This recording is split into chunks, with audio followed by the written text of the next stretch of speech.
L'humanité tout entière vient au pied du maître pour ton instruction. Bien-aimés, petits et grands, enfants, adolescents, adultes et aînés, quelles que soient tes difficultés, seule ton obéissance à l'Éternel te guérira. Écoute, accepte et appuie-toi donc pour ton épanouissement.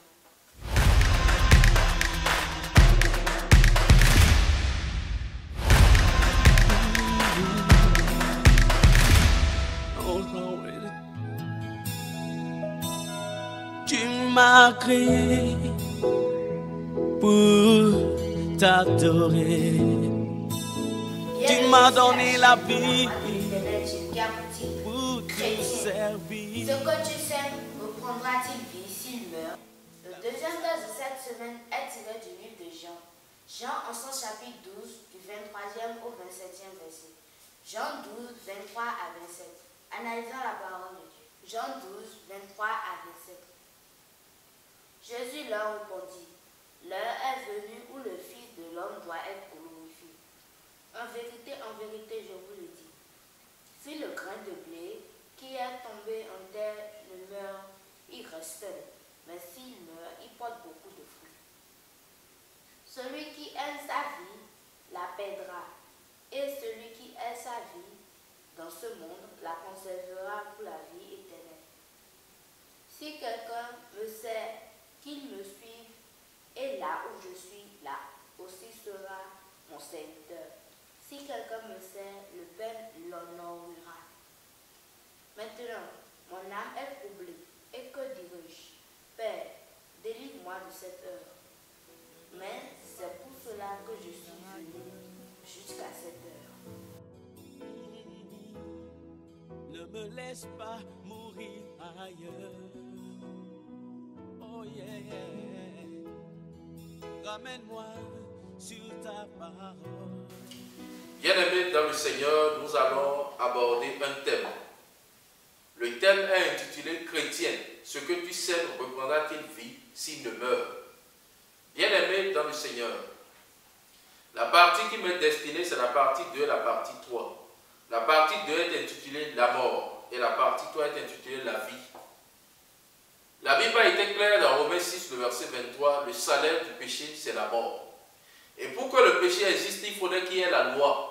Sans la loi, le péché n'a jamais existé. Romains 7, le verset 7 à 8. Nous allons donc aborder brièvement les 5 types de lois. Nous avons dans Romains 8, le verset 2, la loi de l'esprit de vie qui nous a affranchis de la loi du péché et de la mort. Nous allons d'abord aborder cet aspect. C'est quoi la loi du péché et de la mort? Dans le jardin d'Éden, il y avait eu 3 types d'arbres. Genèse 2, le verset 9. Les arbres de toutes sortes d'espèces, tels que le manguier, le cocotier, le bananier. Nous avons l'arbre de la connaissance du bien et du mal et l'arbre de la vie. Mais le seul arbre auquel Dieu a fait interdiction à Adam et Ève, c'est l'arbre de la connaissance du bien et du mal, auquel il a eu à dire, le jour où vous allez manger cet arbre, vous allez mourir. Genèse 2, le verset 17. Et nous voyons qu'Adam a mangé l'arbre de la connaissance du bien et du mal. Mais le jour où il a mangé cet arbre, il n'est pas mort. Genèse 3, le verset 6. Il a vécu après ces jours plus de 800 ans. Genèse 5, le verset 4 à 5. Quand nous quittons cette étape, nous voyons dans 1 Corinthiens 15, le verset 21, qu'on dit que la mort est venue par Adam. Or, en réalité, le premier qui est mort dans la Bible, c'est Caïn et c'est Abel. Genèse 4, le verset 8. Et cette mort est venue par Caïn, parce que c'est Caïn qui a tué Abel. Donc si on doit dire que la mort est venue par quelqu'un, on doit dire que la mort est venue par Caïn. Donc on parle de toutes sortes de morts, sauf de la mort physique. C'est quoi la mort physique? La mort physique, c'est le fait que l'âme physique a quitté le corps. 1 Roi 17, le verset 21 à 22. Élie a prié et l'âme de cet enfant est revenue au-dedans de lui. Donc la mort physique, c'est le fait que l'âme physique a quitté ton corps. Il y a 2 types d'âmes. L'âme des hommes, Genèse 9, le verset 5, et l'âme de Dieu, Ésaïe 42, le verset 1. L'âme des hommes, c'est la respiration, 1 Roi 17, 21 à 22.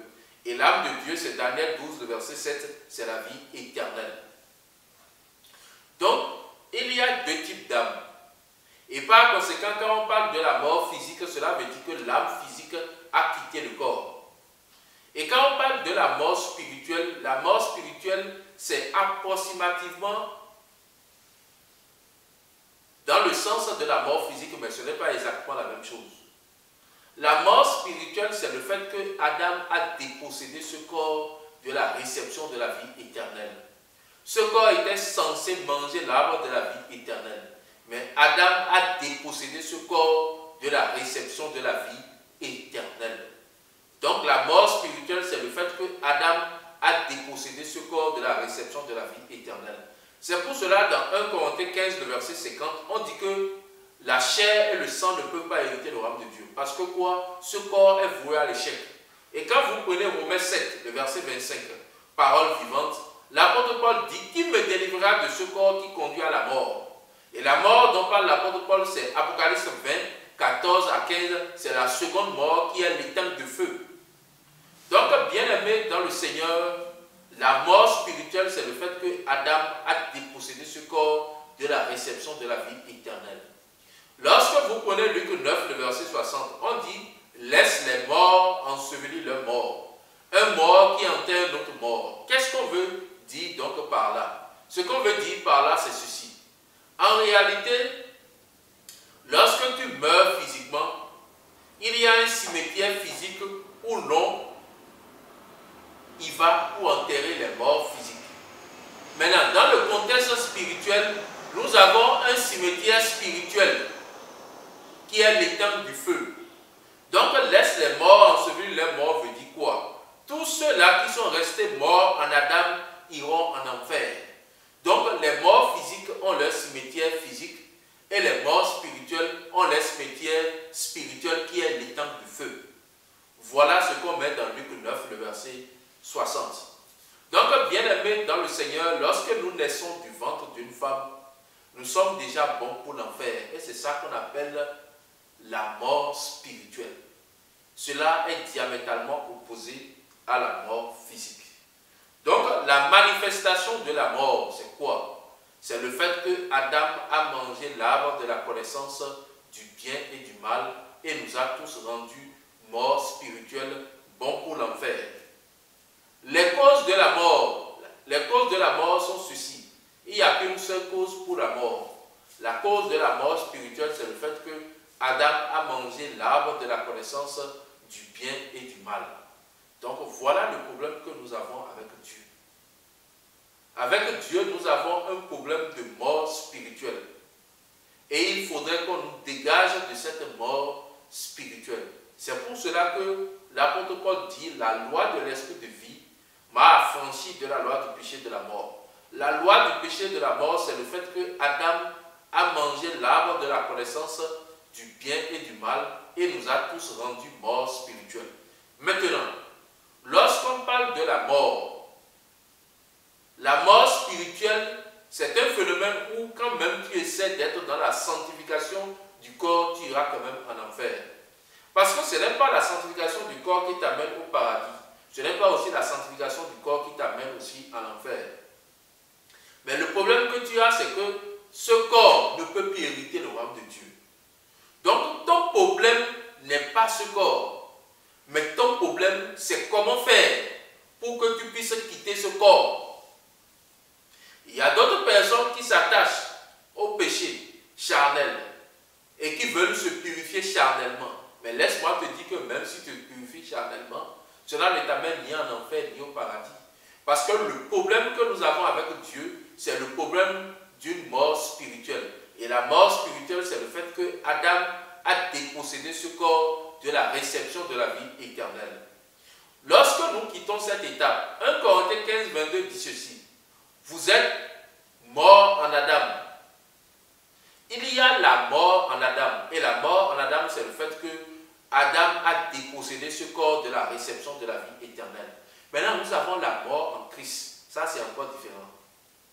Quand on dit que quelqu'un est mort en Christ, cela veut dire quoi? Cela veut dire en réalité que tu as reçu une semence. Lorsque nous voulons planter une arbre, nous mettons une semence en terre. Et cette semence meurt. Et quand la semence meurt, Dieu donne le corps qui lui plaît à cette semence. Donc, bien-aimé dans le Seigneur, il y a une semence qu'on a mis en nous. Et cette semence doit mourir. Et c'est eux qu'on appelle les morts en Christ. 1 Thessaloniciens 4, le verset 16 à 17. Donc, il y a deux types de morts. Sinon même trois. Nous avons la mort en Adam, qui est le fait que Adam a dépossédé ce corps de la réception de la vie éternelle. Et nous avons la mort en Christ, qui est le fait que nous avons reçu une semence. Et que cette semence doit mourir en nous afin que nous puissions porter le corps incorruptible. Bien-aimés dans le Seigneur, lorsque nous prenons Romains 7, le verset 4, il dit de même, mes frères, vous avez été par le corps de Christ mis à mort en ce qui concerne la loi. La loi dont on parle ici, c'est la loi du péché et de la mort. Former un seul corps avec Christ me dit quoi? Galates 3, le verset 26 à 29. Vous tous qui avez été baptisés en Christ, vous êtes revêtus de Christ. Christ baptise de quoi? Marc 1, le verset 8 du Saint-Esprit. Le Saint-Esprit que Christ envoie, c'est diamétralement opposé au Saint-Esprit que les prophètes ont reçu. C'est pour cela, dans Jean 14, 16 à 17, il dit, je vous enverrai un autre consolateur. Donc, former un seul corps avec Christ, c'est le fait de recevoir le Saint-Esprit qui demeure éternellement. Voilà ce qu'on appelle former un seul corps avec Christ. Donc, être mis à mort en ce qui concerne la loi du péché de la mort, c'est le fait de recevoir le Saint-Esprit. Et ce Saint-Esprit, c'est la vie éternelle. Galates 6, le verset 8. Donc, bien-aimés dans le Seigneur, la manifestation de la mort spirituelle, c'est le fait que Adam a dépossédé ce corps de la réception de la vie éternelle. La manifestation de la mort physique, pour la première fois, c'est le fait que Caïn a eu un corps charnel noir et a tué son frère Abel. Genèse 4, verset 8. En réalité, les choses physiques nous expliquent les choses spirituelles. Les choses physiques sont l'ombre des biens à venir. Hébreux 10, le verset 1 à 3. Vous voyez qu'en réalité, on est en train de nous montrer que la respiration ne réussit plus à rester dans ce corps éternellement. C'est pour cela que vous allez entendre que quelqu'un est mort. Quand on dit que la personne est morte, ça veut dire que l'âme a été forcée de quitter le corps. Ça veut dire que l'âme ne peut plus rester dans le corps. C'est une manière de nous démontrer en réalité que ce corps est voué à l'échec. Même par rapport à l'âme physique, ce corps ne peut plus contenir l'âme physique pendant un moment donné. L'âme ne meurt pas. Mais le problème, quand on dit que quelqu'un est mort, cela veut dire que l'âme a quitté le corps. De la même manière que nous voyons cela, cela nous explique le spirituel. Cela veut dire que ce corps est dans l'incapacité de recevoir la vie éternelle. C'est ça qu'on appelle la mort spirituelle. La mort en Adam, c'est le fait que nous sommes dans ce corps. Donc si tu demeures dans une sanctification charnelle, il faut savoir que tu es toujours mort. Que tu sois catholique, protestant, évangélique, baptiste, céleste, chérubin, séraphin. Il faudrait que tu puisses savoir quelque chose. Ce n'est pas ça qui t'amène en enfer et ce n'est pas aussi ça qui t'amène au paradis. Ce qui t'amène en enfer, c'est le fait que Jésus n'a pas débarrassé ton corps de la réception de la vie éternelle. Jésus n'a pas débarrassé ton corps du fait que ton corps ne peut pas recevoir l'arbre de la vie éternelle.